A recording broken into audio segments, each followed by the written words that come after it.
Hey everybody, welcome to the podcast. So today we're going to be talking about, all four of us here are basically we're the executive of the Royal City Bowman.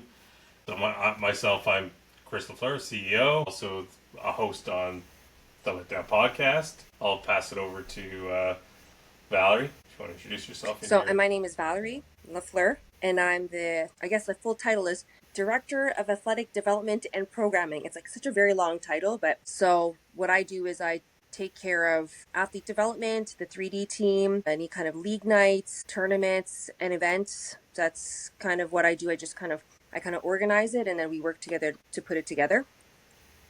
And I'll pass it on to Amanda or Justin. I'm Amanda. I'm the Chief Financial Officer here at the club, so I deal with all the money comings and goings and make sure that we're organized for another year. And Amanda is second in command. Ooh. And lastly, Sorry, Justin. Yeah, I am the Director of Property Maintenance. I oversee essentially all of Royal City from all the property. And spends the most amount of money. And I spend the most amount of money. Shame on you, Justin. Shame on you. We have a great group of volunteers, and I have a great group of guys underneath me that are in my Definitely group agree.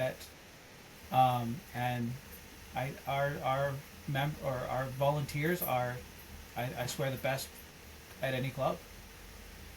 Totally If agree. we put out a notice that we need help, man, they're the first ones. You have your core group that always comes out, but yeah, everyone jumps to help us out, right? Yeah. It's increased this year too, right? Well, Some 100%. good Well, numbers, yeah. It has We increased, yes. well, we bought 2 new sheds this year, and we had the 2 new sheds up in 3 hours. 4. No, it was 3 and a half. We built them simultaneously together, and they literally both went up So fast. We built them And they're fast. perfectly done too. They're beautifully done. Yeah. Yes, we love our members of our club. Super supportive. They get what we're doing. They understand that we're doing this purely for the love of archery and community. So I think that's why people come out, because they know that our hearts are in the right places. So I think that's they want to come out and support us. And we have a lot of quiet supporters too, who don't necessarily they're not actually seen. So we've had, Chris was just telling me too, like we have a couple people in the background who just help out. Nobody sees them helping out, contributing to the club, donating money, donating things to the club. And it's quite awesome that it feels like we're all in it together. And that, yeah, the 4 of us might be leading the ship.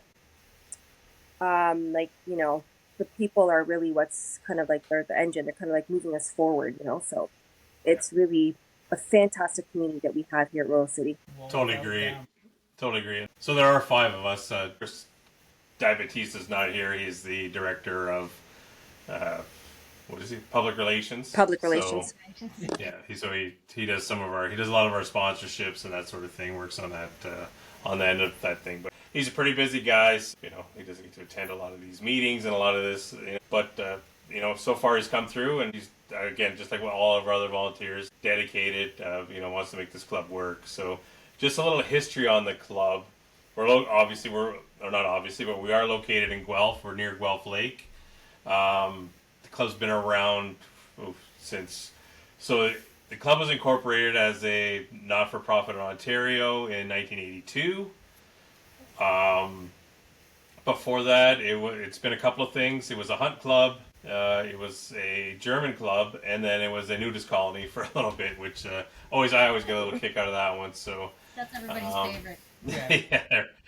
So, and I took over the club this year. Last year, Dylan Bravener was the president of the club. We made some changes with regards to how we staff the executive. We went from 7 executive members to 5. It was just easier to make decisions that way. We also increased the terms to 3 years to make it a little more consistent for a little bit. So just, I don't know if you guys look back, what do you think was the single biggest turning point for the club that made it as what it is today? Well, Honestly, I think that what made it like what it is today is, for whatever reason, the 4 of us, we work really well together.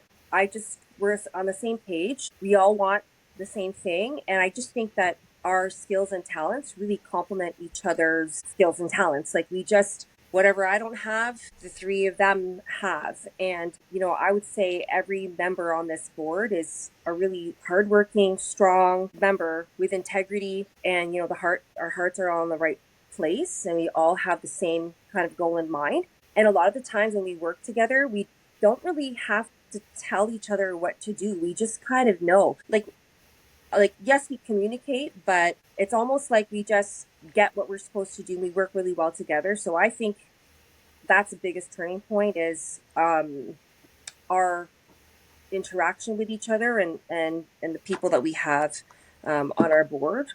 Chris is also, DJ is also very positive. He's also really a force to be reckoned with as well. So he's a really positive force. And he does a lot of background work for us too. So I think that was a major point for Royal City, the club, that we work really well together.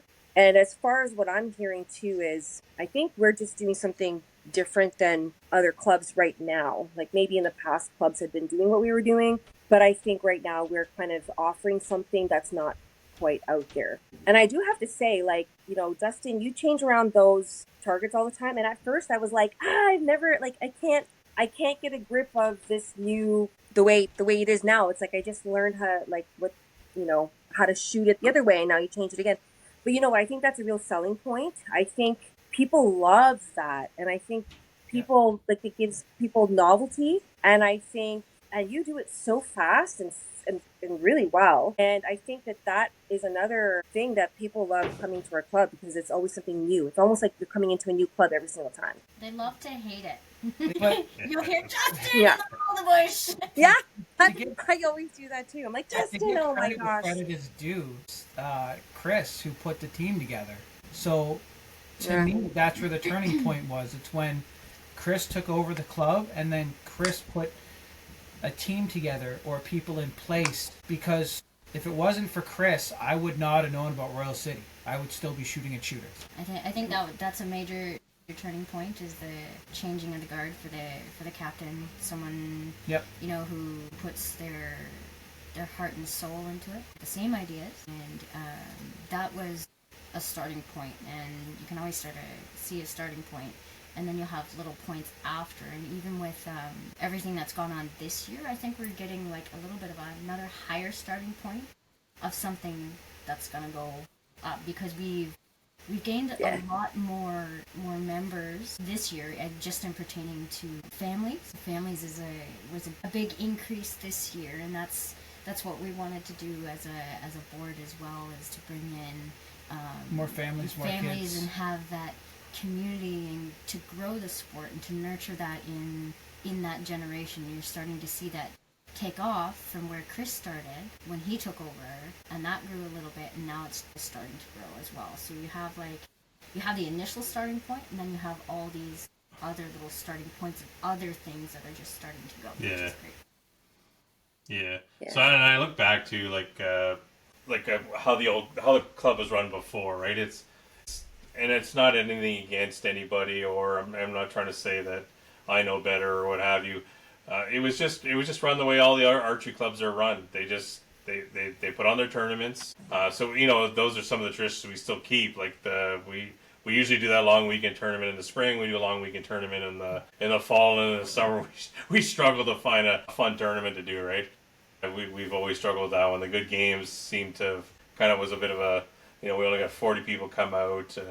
I know they would run in the summer when Gord was president. They would run a traditional shoot and then an open shoot on the Sunday. So they would run a Saturday trad shoot and then an open shoot on. And I never really I never really made sense to me, because we'd get like maybe 15 people for a trad shoot, right? And it's like, well, we just we spent a lot of money on what have you, and we got 15 people. And then the next day of the open tournament, we'd still get trad shooters plus. So I said, why don't we just combine them, things like that. So I know I think we've evolved a lot. There's a lot of programming that goes on now that Valerie puts on. with the 3D team. I know you guys both help out, so Justin is a member of the 3D team. And so was Amanda wasn't this year, but hopefully next year she's going to be a member of the 3D team as a barebow shooter. So, I'm telling you, you're going up. I think one of the things like we try to encourage is definitely because like I like to look at the trends, and in archery right now the fastest growing segment of the sport is women and children. We're trying to get the kids hooked early, like that gentleman from Vortex, Brent. His young guy just loves archery, man. That guy runs around and he just he loves talking about bows. He loves talking. I don't know. I don't even think he's 6. No, Yeah, he's barely 6. He's so young. 5, 4, not He's sure. like 4 or 5. The funniest thing he told me is he wants to shoot an adult bow. And so I asked his dad, "What's an adult bow?" And he says, "A compound bow." So I was like, "Okay." I said, cute. "That kid's right on the money for me." So yeah, and it's the kind of thing I've always liked doing too. So when I had this vision for the club, it was just to create a community that I think, and again, Justin will know because he's done this podcast with me a lot, is I like to pontificate. And when I thought about running this or creating this club, I wanted to create a community. I find that's kind of lost now in modern day in our society. People don't go to church anymore. People don't do these things, and so I just wanted to create a community where people felt like they had a place to go, right? So, and you guys know we have some members here who think of this as their home. For some people, we've been told that kind of thing, and I've been told about the tournaments we put on. And again, it's probably going to sound like we're bragging on this podcast, but these are like I've been told the tournaments we put on that we make people feel like family. Like we do the Wayne Woodcock. We joke around with him, and he's a great sport. Like he takes it and he loves it. He thinks it's fantastic. Those little things that you do, it just keeps people thinking, like that you care, and we do. That's the whole thing, right? So, and I think that's where we really excel. Is that we do care. Yeah, actually, that was like the best. Like, I wish you guys were there because so what happened was Wayne had been bugging Justin about this 49-yard Wolverine for so long, for a really long time. So we made him a shot, but he didn't know it, and he came to the shoot, and Giselle happened to have a sign that just was advertising, buy tickets for a raffle. And I can't remember it. It said something about, like we weren't sure. Like, but anyways, it said something like, buy tickets for the cocky Wolverine shot by Wayne. And like, so like, it was just there. And he just happened to read it while we were talking to him. And he was looking at it and his face just went like, oh my gosh. And then like, he completely just like practically fell over because he realized that was a shot that was for him. And I'm like, oh no. It was supposed to be a surprise for after you finish your 20 shots that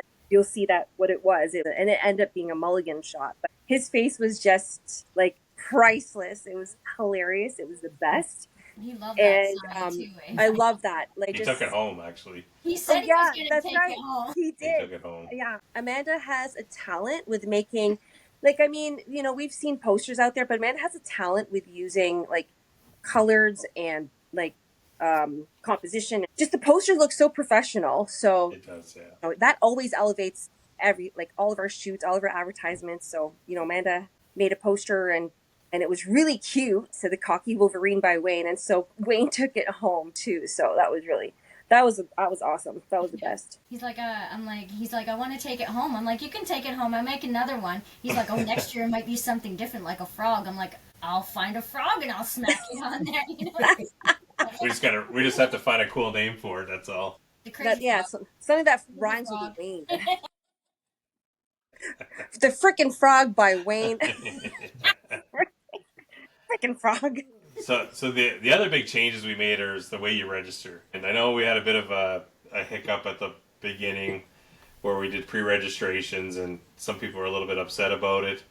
I don't think a lot of people realize that, back in the day, you could park out on highway. I can't remember the highway number off the top of my head, but out on the highway. 124. 120. No, the Wellington 124 is the other one. Oh. It's 29. Correct. It's 29. Okay. Wellington Road 29 is really busy now. Back in the day, you could probably park along there and it wouldn't be a big deal. And so currently we could probably, we can really squeeze in probably about 115 people And so what we wanted to do is, we just wanted to make sure that people were safe. We don't want anyone walking along the road and they get hit by a car. I've seen some crazy things happen out there. Like I had a motorcycle. I was trying to turn left into the club southbound on 29. Motorcycle went on the other side of me. If I would have turned just a second later, he would have been dead. And I would hate to have someone wanting to come to our shoot and then they get hurt, right? Yeah. Those are the evolutions that have happened to the club, or thanks to the volunteers again. They help out. They come out when we need people to help out with like the new shooters shoot we did this year for beginners. A lot of people were asking, I don't want to go to a full 3D shoot. I don't know if I like it or not, and we put something up like that, and 41 people showed up, and I know before the whole thing I was talking to James from Shooters, and he says I think we're gonna have more volunteers than shooters, and no. We were running out of volunteers to go out with the shooters. We doubled the amount of people coming to that through walk-ons. So we had 20 some odd sign up, and then another 21 walk-on. Yeah. Like I had to get somebody out from our team as Cassie. Like we were just running out of people, and I was like, Cassie, I need you to coach this group. And she had already paid and everything, and she's like, oh, okay, I'm there for you. And I'm like, yeah, you are fantastic, thank you. So she took a group, and then I think Amanda had taken in, I can't remember what the gentleman's name was, Colin. but you took a couple. Oh, Colin. Okay, so his wife was part of it, but Colin was just kind of hanging around, and Amanda was like, hey, Colin, would you like to take a group? And you know what? He volunteered to take a group. That's why we love our volunteers. Like, they just totally are in tune with us. They get the spirit that we're trying to, they get the tone that we're trying to set. He happily took a group, and he took them around the 3D, and he showed them their way around. Everybody had so much fun. Nobody wanted to get off the course, because the way I was thinking it is like, give them a taste of the course and then let them go, because it's 20 targets is takes quite a bit of time, and they might not want to do all 20 targets, but every single group that came in did all 20 targets. Nobody wanted to get off earlier, so that was really, really cool to see and funny, because I was like, okay, Amanda, you are next. Like, we have nobody left, and Amanda's like, no. That's what she got Colin or whatever. She's like, oh, we're gonna make this work. So every person had a group of people, and they brought them through the 3D, and I just love that. Like, our goal is to bring more shooters into archery and also to love 3D. And so I think our volunteers, our community gets that, and that event with Shooter's Choice, I think, totally did exactly what we were hoping to do, and we're hoping to do that again. It was really cool to see. So many people came. Actually, there was one point in time where, so they were coming in 2s and 3s, which was easy to manage. But at one point, I think 13 of them came all at once. And I thought, okay, I have nobody, everybody is with somebody. So I was like, what am I going to do? So I was like, look, I can do this. Like, I can teach 13 people at a time. So, I brought them over to the end, and then kind of like gave a group lesson, and it turned out well. And thankfully, Justin came at the nick of time, and Adam came too. And I'm like, Justin, can you take a group? And I'm like, Adam, can you take a group too? So I think Adam was also participating, and he got pulled to coach as well. So I was like, thank goodness that we had people we knew here that are willing to volunteer, like, at the drop of a dime. So, luckily that group was taken as well. And then we ended up being just okay. Everybody was taken care of. Everybody had a group. Everybody was shooting.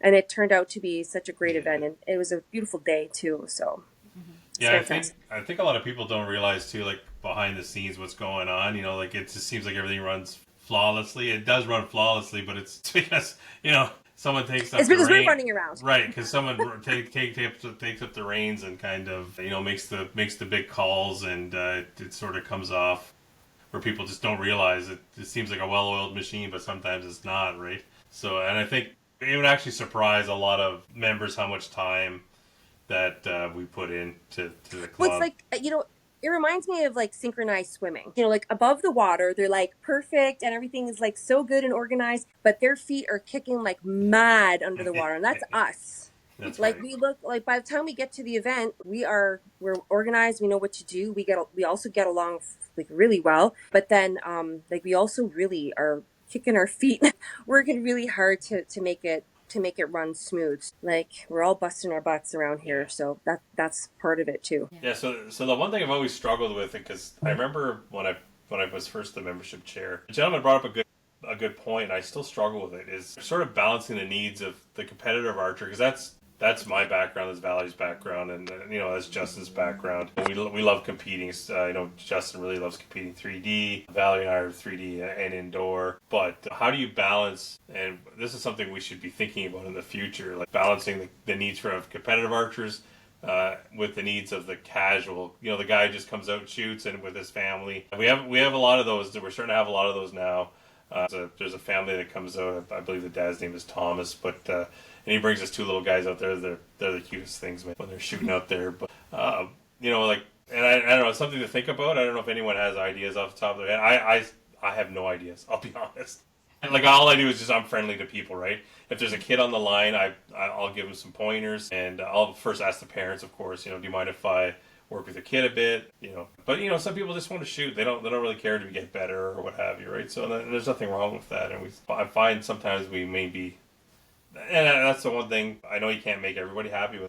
I think that's one place where we kind of have a little bit of neglect, if you will, at the club. Well, do you mean like on a daily, day-to-day, or do you mean like just for tournaments? No, just on a day. I think we do focus a lot on the competitive archer. We have a 3D team. We have this and that. I don't know. That's a good point. Like we do have like tournaments is competitive. The 3D team's competitive. There's league, which is also competitive. Now that I think about it, maybe somewhere in there, we should just have an archery party day, and we'll just shoot piñatas and balloons. That would be fun. Yeah, that would be fun. Even the targets I set up are more competitive because I want to challenge our archers, but I also want to challenge. Well, me for one, and all the competitive archers, but flat ground. So you will be surprised when I tell you this, but I can guarantee you only about 30% of people actually ever go past the sheds into the 3D course. That doesn't surprise me, actually. Yeah, a lot of people just they're out on the range and they're shooting the. So then why don't I put a 3D target at the range next? Yeah, we can do that and give them some, because there's that goose that's at the 70-meter range. Why don't I give them something to shoot at the? Sure. I love that. But actually, I think that's a great idea. And then What about doing that for the kids? Bring out a couple of take the bulldogs off the. Well, no, I just stick it in the foam. But essentially, what we can do is we could have a couple 3D targets, because we have some that the older ones that the cores can't be swapped out. If I put them at the practice range. That way people can shoot at them if they don't want to go shoot a full set of 3D in the bush, right? Or they can, so it's not so hard, and then I don't have to store all the targets. Yeah, I like that. I like those ideas. Those are good.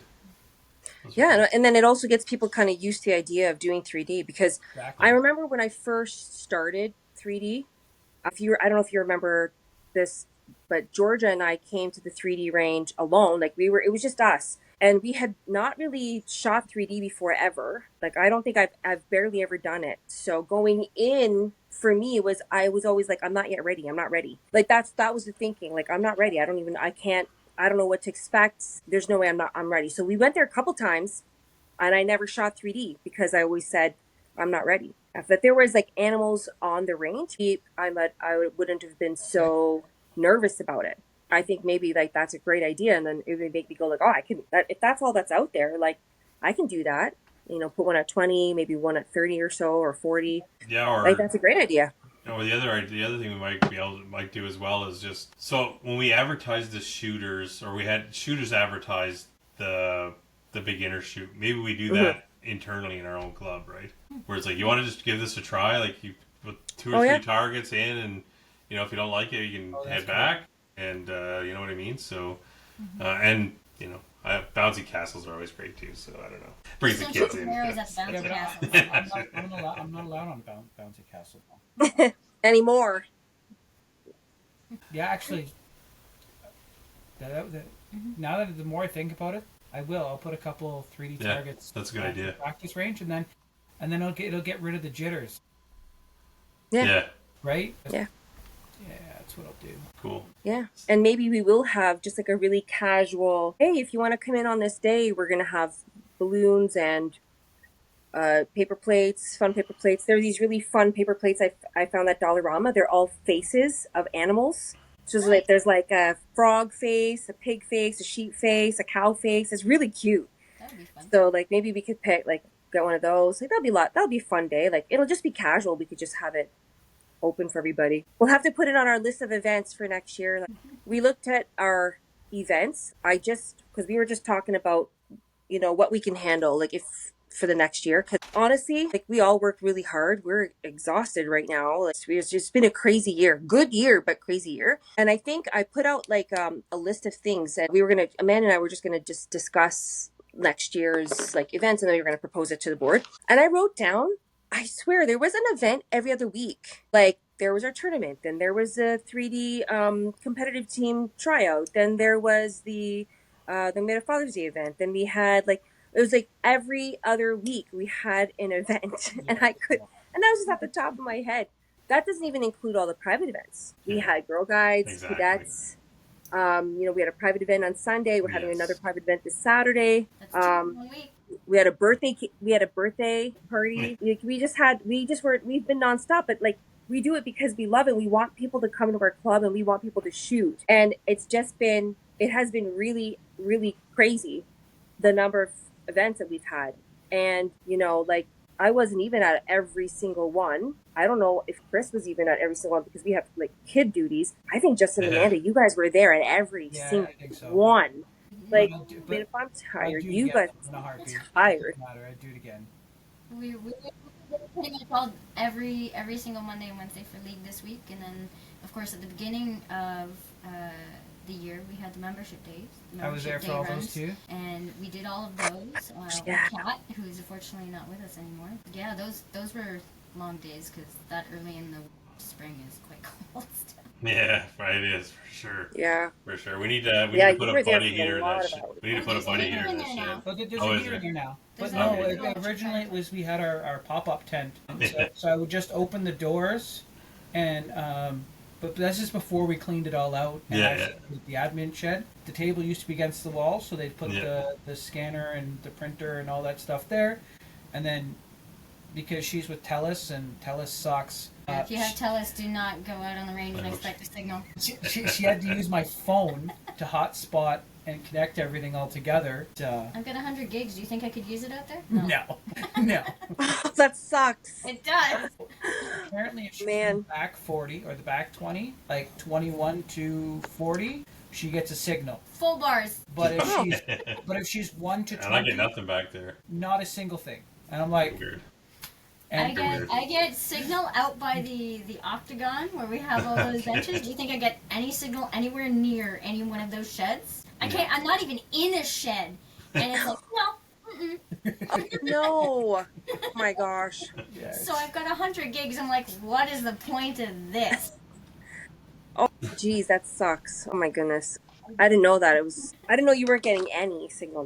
That's Yeah. just, yeah, and it's she's- just unfortunate I have because 4G, but 4G does nothing when you need to pull up a spreadsheet and you're sharing That's that true. 4G with your other electronics, and everybody Yeah. and your 4G is like going, I can't handle this. it's just unfortunate because like all of our activity, like in terms of needing technology, is right by the shed. So it just sucks that it doesn't work for you. Oh my gosh. And that was another big change that we did this year, how we take in memberships, because we had Oh yeah. finally convinced the bank to allow us to do intake e-transfers, which took quite a while, but Oh, we yeah. got her done. 3 years. 3 years no work. Oh, that's insane. That makes it a lot easier for like a lot of the newer people or the younger generations. We still have quite a few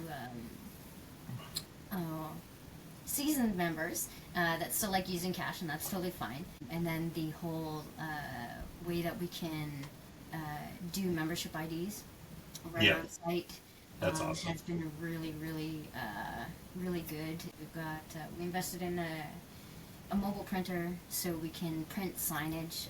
That way it came in really handy. The last tournament. The last tournament, Rick said it was like, we need some directional signs out on the course. I'm like, what do you need? He's like, oh, I need this and I need this. I'm like, here, bang, bang, done. Yeah, that's cool. Yeah. And like so that plus the generator And getting Justin's dad to put in the electricity, I think that really changed our Yep. game, because now we can get a lot of stuff done like right there on the spot and take in registrations, do scoring, Yep. whatever else like we have to do while we're there. Like it just happened. It just helped with everything. It's made things more efficient, Yeah. for sure.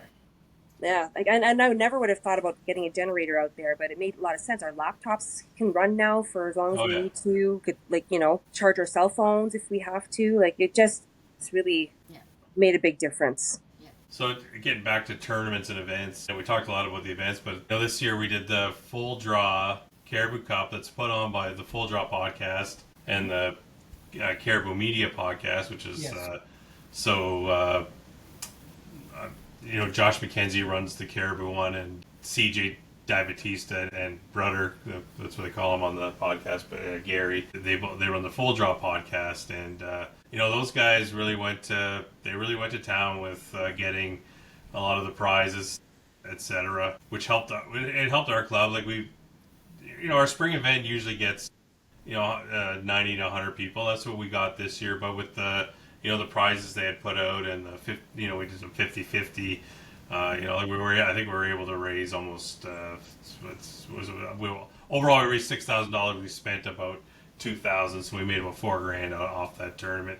Which it doesn't sound like a lot to people, but when your operating budget is about $20,000, it's a lot of money when you're to make that $4,000, and we need it for targets and etc. So, but so we're not the first people to try to do a multi-tournament, multi-club tournament. So, for me, always the biggest challenge is to try to get. So it's hard enough to get 4 people to agree on things. Now you got to get. Well, now I got to get Josh to agree on it from Galt. I got to get Peyton at Elmira to agree on it, and then we got to get the podcast guys to agree on it.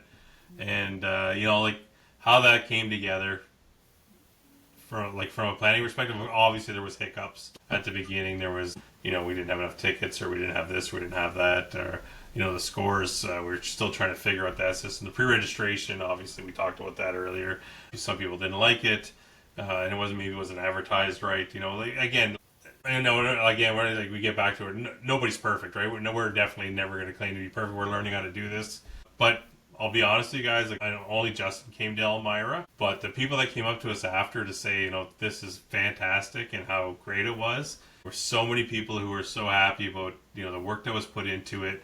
They saw that, even though it wasn't perfect, that we had that there was a passion there, and and people recognized it, and they were quite happy with the results of the tournament. Right. So You're right. It wasn't perfect, but it was put on well.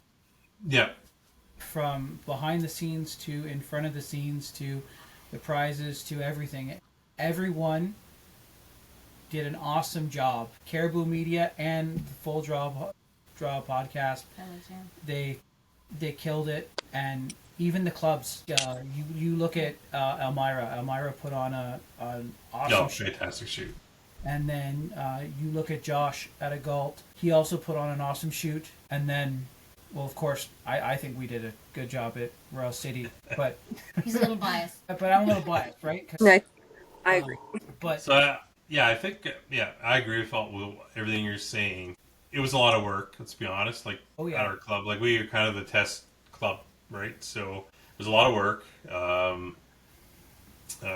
Lessons learned. I think checklists are probably be a good thing going into everything's got to start somewhere, right? And yeah. That starting point is where you get all the better ideas. Yeah. But let's be honest. We've only been running. I've never run an archery tournament before I joined Royal City Bowman. 2023 was the first archery tournament I ran basically by myself, and I had 100 people show up, and I was I didn't know what to do. I was gonna have a heart attack. I was still doing it by paper then. So sitting there writing. I had Ian Campbell. He's a beautiful gentleman. That guy. He was there. He's taking money. He's like, Chris, I don't really know what I'm doing, and I'm like, dude, don't worry about it. And I just kept writing out categories and names. And by the end of it, I was like, oh my god, I can't believe I looked up. I remember we're at 45 minutes, and I looked up. There was still 50 people to friggin' register. I couldn't believe it. And he looks at me and he's like, well, we'll just keep going. So we just kept going. And we got it done. People had a great time at that tournament.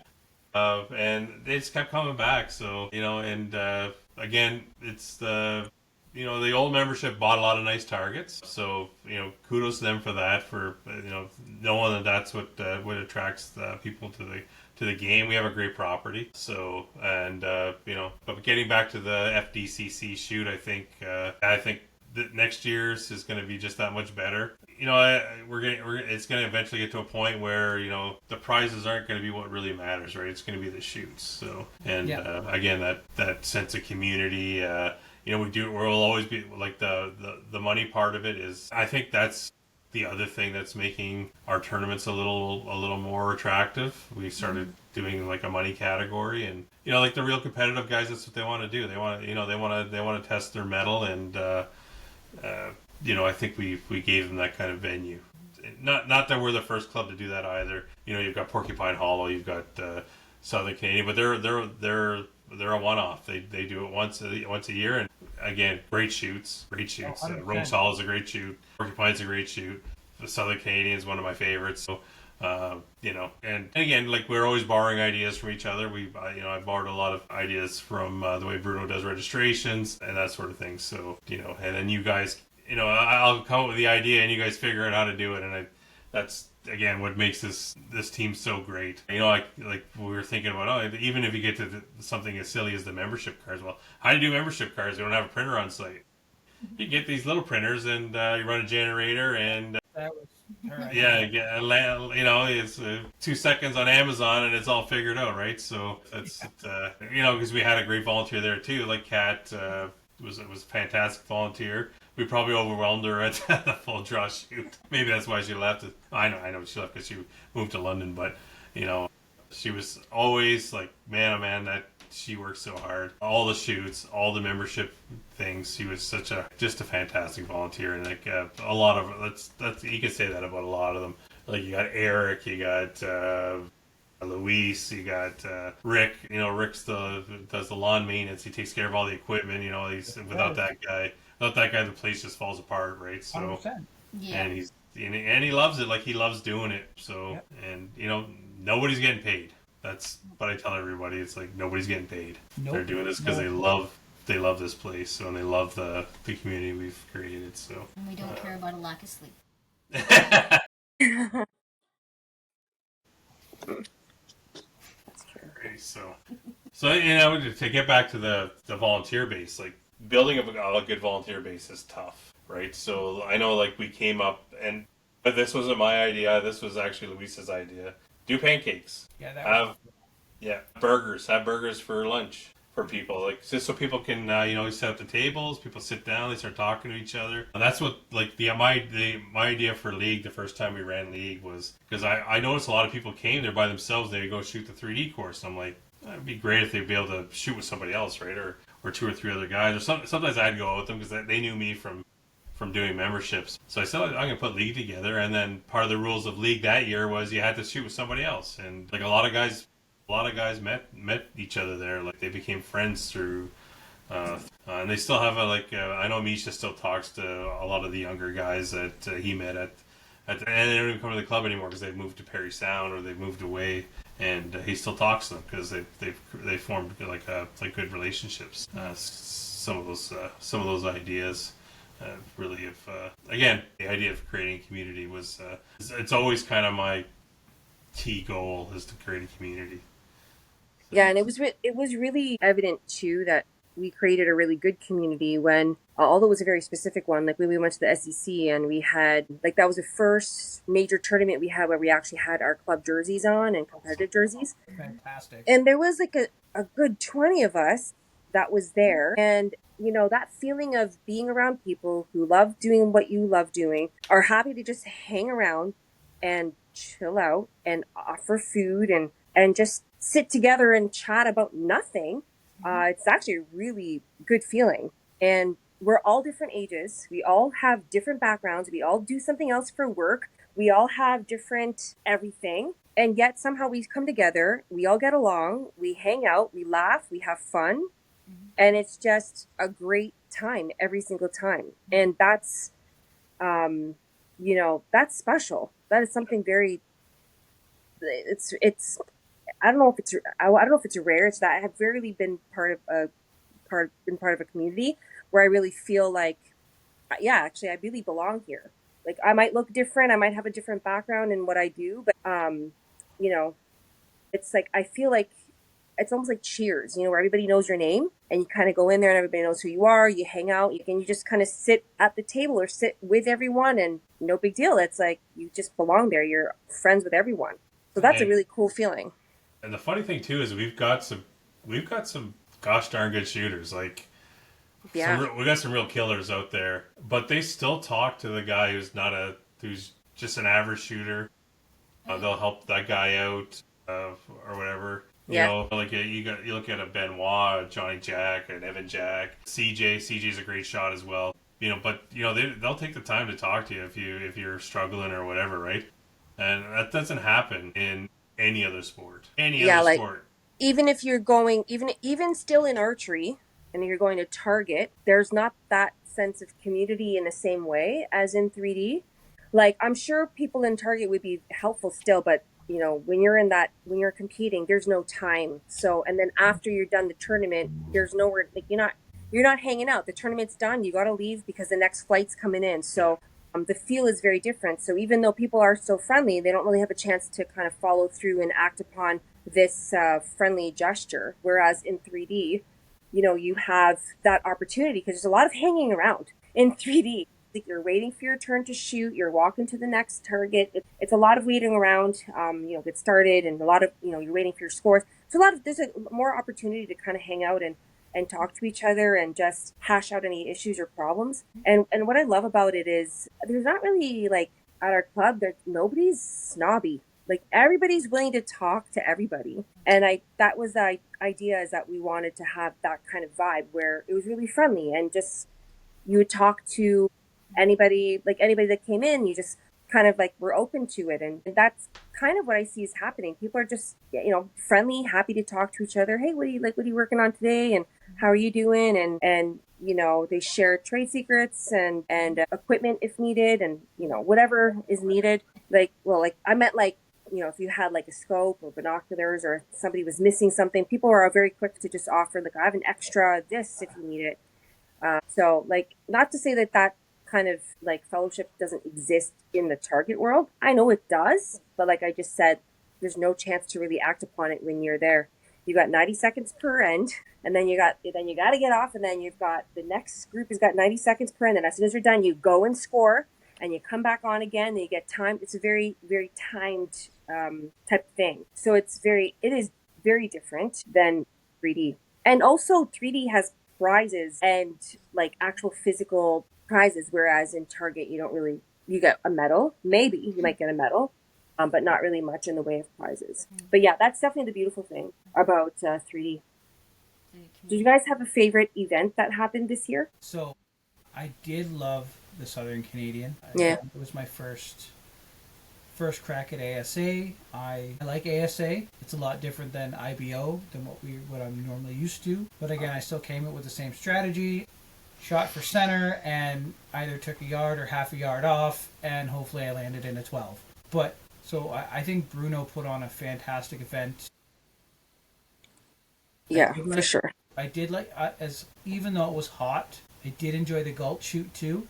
I like shooting that course. I think Josh makes it hard. Oh, I agree.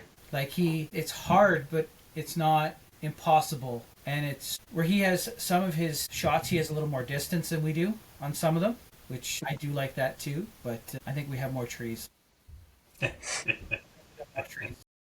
Yeah, I hadn't had the pleasure of doing the Galt, like haven't shot there yet, so I know Josh's gonna kill me. But yeah, no, I would like to eventually. But I really, you know what I really enjoyed that we did? It was a small event, but it was so much fun. Was our night shoot. Yes. Oh, that was fun. That's mine. I See that? loved it. Love that. That was our tester event. Yeah, it was the coolest thing to see the trail lined with glow sticks. Because it's black out there. That's not including the circle. That's not including the circles, because I cracked every single one of those. Oh yeah. And Yeah. she's like, let me try one. And she's like, ugh. She's like, well, you gotta crack them all. I So, went and I tried it because the thing is like this big. I'm like, this ain't doing nothing. so I started cracking them. I just realized that. Yeah, I you had to all crack 350 every single those. one of those. Oh, that's And I hilarious. would do it again. So I added the little bracelet rings because we put That the was rings awesome. around the first Yeah. set. We put them around the K50 and The hunter. the hunter stakes. Oh yeah. So you knew kind of where to stand without kind of looking Yeah. at it. Yeah. I spent most of that night with 2 glow sticks on my wrist running through the bush without a flashlight. Yeah. Yeah.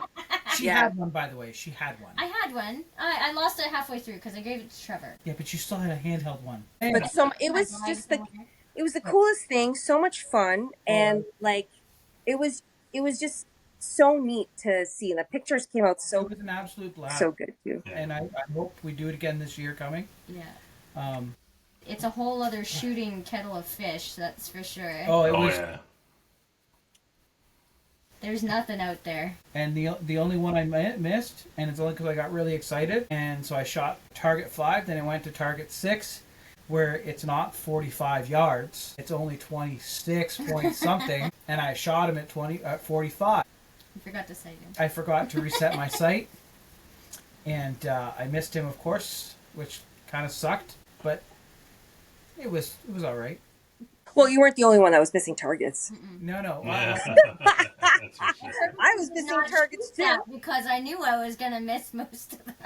But Yeah, that was a lot of fun. I loved that one for I sure. do think we should do that again next year around this time, or around the time we did it. As our tester pilot went off really well, I think we should have more people come, right? Not necessarily 100, but right, but enough to make it a little more interesting. I liked that we staggered people, so it wasn't everyone all flashlights in one area. Yeah. It was like if you stagger every 4 or 5, that gives it enough sense that it's dark, right? Yeah. And, Yeah. That's right. That's right. Yeah. For anyone listening to this that is potentially going to do our night shoot, or if we get the invite or whatever, battery operated flashlights. Okay, don't do the rechargeable ones. Okay, terrible. They'll die, and then you have no way to recharge them. Extra batteries. Yeah, Trevor's headlamp went down. That's why I lost mine. So Trevor's headlamp went down, and then you can't charge it on the trail, No. right? So it needs to be a physical battery that you can replace Agreed. Yeah. and then keep going again. And how many lumens would you say would be recommended? Because I can't remember. Like James had a Yeah, flashlight, massive flash. and I think so did Cassie, but Cassie's was not as bright. Well, My flashlight was James awesome. was. my so was tack Justin's. flashlight had no. I actually looked it up on Amazon way back when I ordered it in 2018. They don't make it anymore. It's only 1,000 lumens, but it works. Yeah. Wonders. I don't Oh. know. I think mine's 1200, Yeah, but it's like it and works. it's like Oh, really? it's like I was holding the sun in my hand. Yeah, Like Like, it I was can- so bright. You could see the deer. You could see that dark wolf. I don't know if it's how the light in the flashlight is reflected or Yeah, I don't know. Yeah. Those things are fantastic. Oh yeah, like I could see a target 40 yards away, not even a problem. Like That's crazy. I could see the bear, not a problem, at 45 yards. Maybe we should bring flashlights on a regular, because like it is pretty dark inside our CB anyways. So maybe like go out next time, like when we start putting the flashlights on there, maybe that might help with some dark shots. Actually, I wonder, wouldn't it be funny if, I don't want to say it because Bruno has a loop that is really dark. And imagine if you started bringing your flashlight down. That would be like another level of cheating that's like not in the book. Yeah, that's the thing. Is That would would you be be the allowed to question. bring your flashlight? He didn't say you couldn't. We'll have to check the ASA too, or we'll have to check the ASA rule books. I don't know, and we'll have to check. Oh my gosh. Because he has his Yeah. own set of rules. So Because a he lot has of his you own guys set of had rules. a mounted. It's meant for a bow fishing bow, though. It's not meant for compound That's 3D. It still worked. And Oh. A couple of the guys had light rails attached to their bows, and they worked out really, really well for that night. And you had one. Eric had one. I didn't put mine on. Yeah. because I knew I'd have to share my light with Valerie, so Yeah. I didn't want to have to hold my bow like this all the time. There's also your sense of Light rail. community. There you go. There it is. Yeah. And then it's.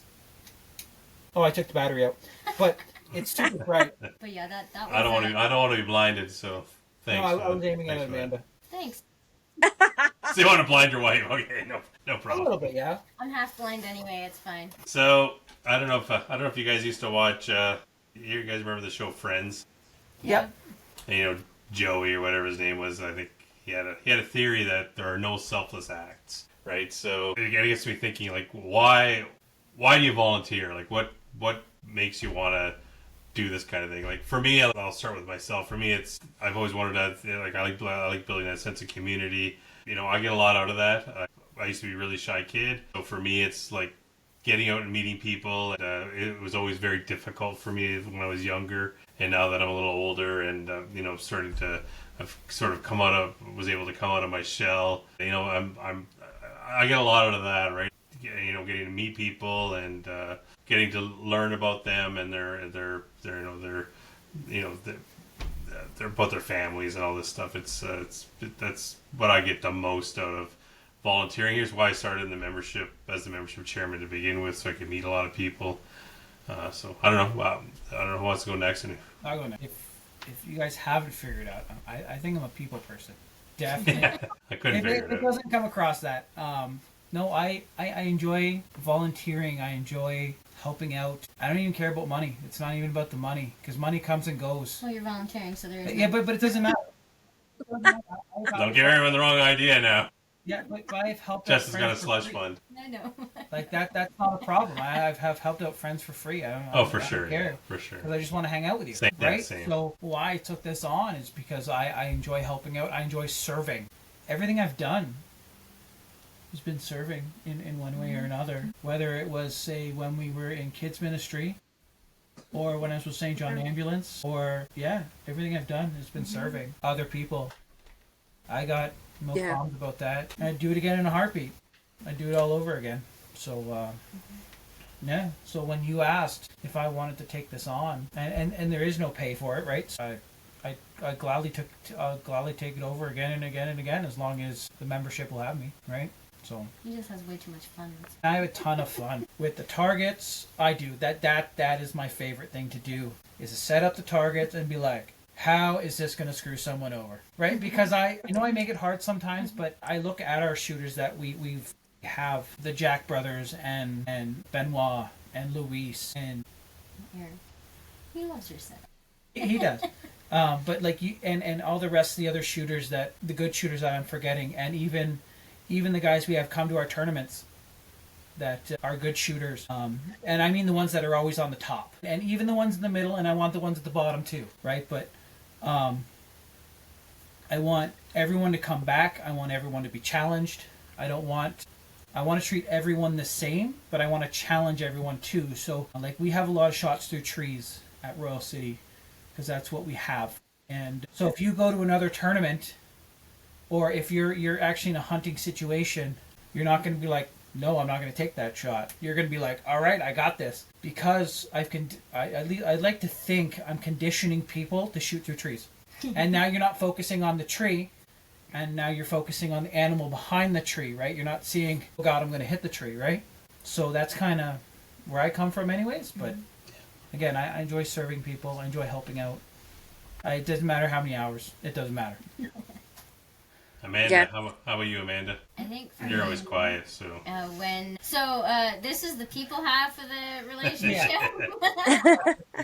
I'm a little bit more reserved at first. Anyway, I started helping on because when Chris came to us and he explained, come out and see this place, and this is what I envision for it. You can kind of percolate that in your own head, and you just think to yourself, yeah, okay, what can I bring to the table?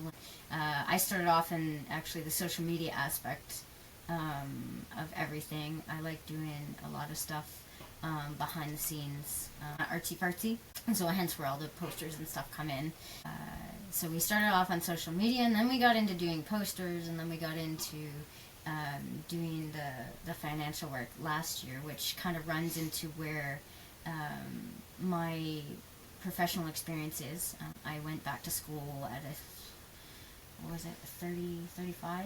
And I went back to school to be a medical office assistant, and within that they teach you business and accounting and all that kind of jazz there. I actually did my co-op in a retirement home. She's like, well, why do you want to do it here when you're going for a medical office kind of thing? I'm like, because I want to know if I want to do the business end of things, a business administration, regular business administration, or medical. And I could go either way. I like doing paperwork. When we took over financials, I had obviously Kat helping me do membership, and we brainstormed some stuff out.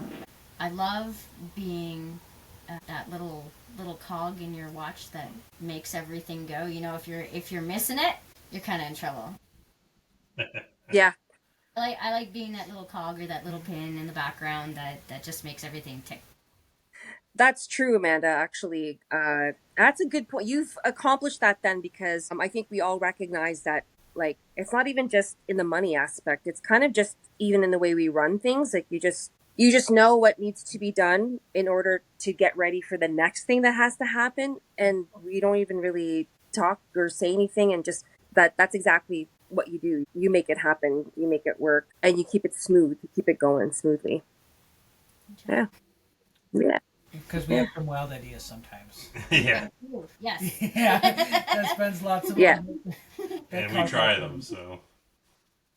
Yeah, I mean, it's a good thing. Like, I think we complement each other, like, really well too. So that exactly that. Like, sometimes, like, I like coming up with big ideas, and I mean, like, Chris knows this of me too. Like, I dream big, and sometimes Chris is like, okay, can we like make it a little bit smaller, or sometimes he's like, run with it, Val, run with it, and I'm like, yes. But so like, one of the things, like, so when Chris was started getting involved with Royal City Bowman, I was just, it's very like, so my background is I'm an elementary school teacher, and being a teacher takes a lot out of you. It's very tiring. It's very stressful. And then not only that, but I also I was teaching piano too, because my background is music. I have a degree in music, master's in music, and like I'm a classical pianist. So that was also my background. So I was teaching piano, a lot of it.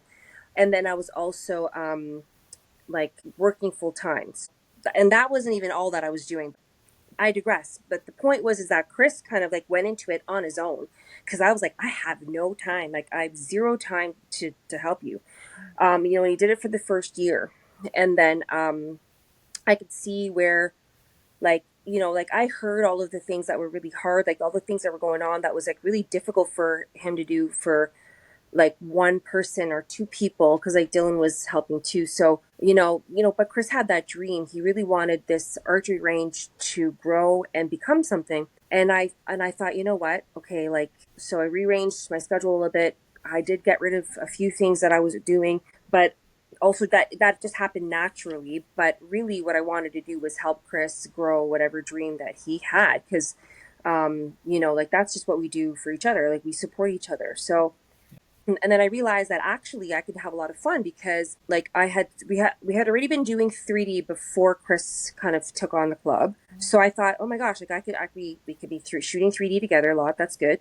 But then also I really liked, well, I'm a teacher, so I love like kind of growing people and kind of coaching people to get better. So, I got my coaching certification with Chris. And then so I realized, like, well, you know what, like I could bring that to the club and start coaching. And that's why we made the 3D team. Like, I love watching people get better and do really well. And I also, another thing, so that I thought was fun. So like, that's why I do what I do. I think it's a lot of fun to coach, and it's very satisfying to see somebody getting their shots and getting better year, like month. And another thing that I really love doing is I also really love putting events together, because in my mind, I envision how, like, like, okay, this is how we can do this to be as smooth and as effective as possible. So for me, that's fun. And managing groups of people and organizing. So like I know it sounds like such a nerdy thing to have fun with, but like that I find fun too. So like that was another thing that I thought, okay, you know what, I could help Chris with organizing tournaments and other events. And also, for me, I wanted to bring archery to the community and get people, because like, before archery came into my life, I didn't know about how much fun it is and how passionate I would become like with it. So for me, it's almost like everybody doesn't know that they have a, like, I know it sounds like I'm biased, but like everybody has a passion inside them for archery that they just don't know about. And if we could just get them on to our club and like, you know, shooting with us and like trying it out, they're going to love it too. So in my mind, that's kind of like, I just want everybody to have that passion and that thing that they love doing and just find their thing, because I think a lot of times archery is not one of the things that people think about as a hobby that they could possibly do or join or be interested in. And so for me, it's like that I want to bring people into another passion that they might not have considered before. So that's why I do too. That's why I do it too. And also, it's fun working with Justin, Amanda, Chris. So for me, it's fun. And like, yes, it's hard work for sure. And I'm exhausted, but like, it's a lot of fun. And like, we have a lot of fun together. And so that's why I do what I do. Because even though it's a lot of hard work, it's still a lot of fun and it's satisfying to watch an event go really well. And we all have a part of that. Like I might just be the one to like start it off, but like all of us together makes that event run so smooth. And so I love seeing that, and I love seeing people improve. And again, all of us here too, we all like coach. Like, I mean, Amanda, I know you got it in you. So like, but I know like Justin's, I'm you know, gonna need a coaches people working all the time. job, yes. Justin's got like, you know, Justin does it all the time. Chris does it all the time. So like for me, I just love seeing people get better and get more, you know, encouraged to do the thing that they love doing, because there's a lot of lows in archery. There's days when you like, you know, like it's like you get better, and then all of a sudden you suck, and then you get better and better, and then you suck again, and then, you know, like who's there to support you on those days when you suck? Like we are. We're there to support you on those days that you think you suck. So Yeah. that's why it's like, for me, it's like a challenge and it's interesting and it's fun. So that's why I do what I do. Awesome. So this, the show's called The Letdown for a reason. So we always leave on a negative but positive note, which eventually becomes positive. So I'm just going to start off with the sort of the worst thing that I think happened this year, and I don't want to embarrass the gentleman that it happened to, but his ball blew up this year. We had to have an ambulance on site. We were a little worried. He was, he had a huge lump. And if Valerie would have been there, she would have told everybody, don't let Chris look at it. So the first thing I get there, they're all surrounding, and Amanda says, you got to come over here. So I come over to check it out. And what's her name? Giselle says, Giselle says, she's got ice on his arm. And she says, you got to look at this. And I'm like, okay. Like, all right. So they pull it off. I have the worst poker face, and I'm like, holy fuck. So I'm like, it looks okay. And Amanda's on the phone with the ambulance at this time, and I'm like, oh my god. But like the thing that I like that really about that, even though it was a horrible event, like someone's bow blew it up. I guess what had happened is his nock was, or his arrow was cracked. The shaft. Yeah, the shaft was cracked, and when the bow went off, it blew up the whole bow blew up. Luckily, I think he came away with just strings, and that was about it. Yeah, and the ambulance came. He was fine, thank God. It's when my worst nightmare come true. Someone gets hurt at the club, and they got to be stretchered away in an ambulance. Yeah, he was going into shock when he came out. We're like, sit down. It's like, no, I don't want to sit. No, you're sitting down before you fall down. Just sit down. Exactly. And Justin called him that day to make sure he was okay, and I called him the next day to make sure he's okay too. So again, turning the worst into the best. I think that was, for me, that was this moment of 2025, because our year is pretty much over for the club. We kind of end the year around October. Yeah. That was my worst moment 2025. I'll pass it over to Val. What do you think your worst moment this year was? I'm trying to remember like what's the worst moment, because that was a pretty terrible accident. I didn't see it happen, and so I wasn't there, so I didn't really experience that. I mean, honestly, I can't really think of a bad moment. I think the worst moment was when I realized I didn't have enough coaches or volunteers to take everybody around at the Shooter's Choice 3D. But even that turned into something good, because, people volunteered to do it. So I think that that was the biggest worry for me at that event. So like, that's nothing really, I can't really think of anything like horrible that happened, but that was probably the worst thing, like for me anyway, like not having enough volunteers to take new beginner shooters around. Like, like I want everyone taken care of. And so, I was picking people who were already participating in the whole thing to do it. So that was probably the worst thing that I can remember anyway. So Valerie doesn't believe in letting down, so that's why she doesn't have any worst moments. So anyway. And I will debate you on that, by the way. So before we get to there, we'll save that for another time. We'll go to Amanda. Amanda, well, what do you think? Worst part of 2025. Oh my goodness. Well, I guess we started off my shooting year a little rough because we injured the rotator cuff. It's an old injury. So starting this season, it's kind of a bad thing, kind of a good thing. It kind of depends. Obviously, the rotator cuff stuff kind of sucks. So I did not shoot my compound at all this year because it was too heavy. Massage and doing physiotherapy exercises and all that kind of stuff. So injury kind of derails you a little bit, so I went back to my recurve, which is a lot lighter. It's only 20 pounds. I think I was up to almost 35 on my compound when I stopped shooting it. But just having to work through the pain and the soreness of on the shoulder that you pull back with, yeah, is kind of frustrating. But that led to a whole other thing because I don't think I'd shot my recurve since I bought it. I had it for about 6 months because originally when we got into archery, we were obviously new at it. So I couldn't pull a compound back. I'm very tiny. No, that's why we got your cruiser. The recurve. We got your Bear Cruiser. I know, but originally when we went, I did not start off with compound because I couldn't pull one back. They didn't have the cruiser in at that point. Oh, you're right. So we went with a recurve, and I shot that for about 6 months. And he's like, well, why don't you try a recurve? I'm like, okay, fine. And a compound. And I was finally, after pulling the 20 pounds back, I was able to pull back a compound. So I'd only shot the recurve for maybe 6 months before this season. So with the goal going in to try and learn how to go at bare bow and try to judge yardage is a whole other world altogether, and that's been wonderfully frustrating. Yeah. Well, I'm actually hoping to have a bare bow shooter on here soon, just to get, because a lot of the things we talk about is compound, but yeah, so it's actually good that you're shooting bare bow, and I've shot with you a couple of times, man. You're not doing that bad, so you for someone who's just starting off, especially like starting off with bare bow and then going right into 3D that's a challenge for sure. It's a challenge. Yeah. So kudos to you for that, for sure. Mm-hmm. And Justin, I know the heart of the club. That's what I always tell Justin. He's the heart of the club. Heart of the club. Kids love him. The adults love him. Women swoon over him. Nice.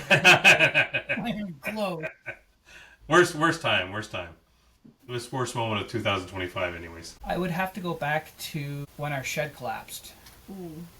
So, because that caused a lot of drama, a lot of internal chaos in our club, and I know no one likes talking about that either, but like that was what we got. You want to just describe why, for people who might not know, describe why it collapsed? Okay, so our shed, we had a metal shed with a roll-up door. It was a 16 by 15 by 16 or something. It was pretty big. It was not a small shed. It was, yeah. So when we took over the board, no one told us that the inside of the shed had to be braced up. So when the shed collapsed, we found the jack post buried under a whole bunch of stuff. So fine, by the way, the jack. I thought it was I thought it was because we had so much snow. It was snow, but there's a jack post might have helped. Jack post in the middle to hold up the roof from collapsing, because where it collapsed was in the middle. Yeah. So yeah. So that caused a lot of turmoil because it was like, where do I store the targets? I don't have room for anything. Have enough money for a new shed. Do we have enough money for sheds? It's not going to be one shed. It's got to be multiple sheds because what we have or what we want to do. But in the end, with a lot of hard work and a lot of labor and wonderful volunteers, the pads were cleaned off. Like the pad was cleaned off, and we got 3 structures on the property. So we lost 1 structure, but we gained 3 structures. Well, another 2. Sorry, but we got 3. There's now 4. 1, 2, 3, 5 in total, instead of 3. Right? And then an old one that's more usable. And yeah, so we have the 1 structure or carport thing for our ATV and our tractor. And then we have our other 2 sheds, which is for lawn maintenance and training purposes. But no, everyone that put those sheds together did an awesome job. Everyone came out. It was probably the quickest I've ever seen sheds go up. Yep. Wasn't it kind of cool though to discover later that we had a lot of people in the trades, engineers that were doing all of that? Like that's probably why it came up so fast. Like we just, like I said, we all come together so different. Like we just work together. The whole community just works together. We have a lot of engineers. We have a lot of engineers at Royal City. We have a lot of carpenters, electricians, and probably every other trade to boot that's not talked about. But it comes in handy, right? Considering we are a volunteer club and a not-for-profit. So, right, when you need something done, there's always someone, and a lot of people have good opinions, right? So like kind of gotta listen to what everyone's saying. Like with sheds, like with the sheds, that's why they went up in like 3.5 hours, is because we split up into 2 groups of 5, because we had 12 people, and then Levy's wife Rachel was clean. Yeah. So like 2 groups of 5, right? And then we just had a big old barbecue for anyone that was there. Whether you helped or not, you could come and get food for free. Mm. I like that. I like the food portion. That was good. But no, I think that was the worst thing that happened this year, considering it took months to make a decision on those sheds. Yeah. Right? You're right? Like that's what I mean. I agree. It wasn't... Yeah. It was like the worst thing, but like even though it was the worst thing, we still... something beautiful. Yeah. Like we all came together, and the sheds that you guys put up, they're perfect. They just fit on the pad like so perfectly. It's unbelievable. Well, when I cleaned off that pad, I had a vision for that pad. I also have a vision for another pad too, but that's down the line. He's working on it. I'm working on it. Okay. Don't got the budget right now. It's down the line, right? But no, it was an absolute. That was definitely the worst thing that, in my opinion, that happened this year. That what happened to that archer sucked. I know that. I'm glad he's okay, but for a club, and I'm glad it wasn't super serious, because it was serious, but it wasn't super serious. But for a club standpoint, I think that was the worst. For a person standpoint, it's what you were talking about, Chris. But for a club standpoint, awesome. So on those notes, and on that note, I think we should bid everyone a good night. Thanks very much, guys. That was a lot of fun. Yeah, it was good.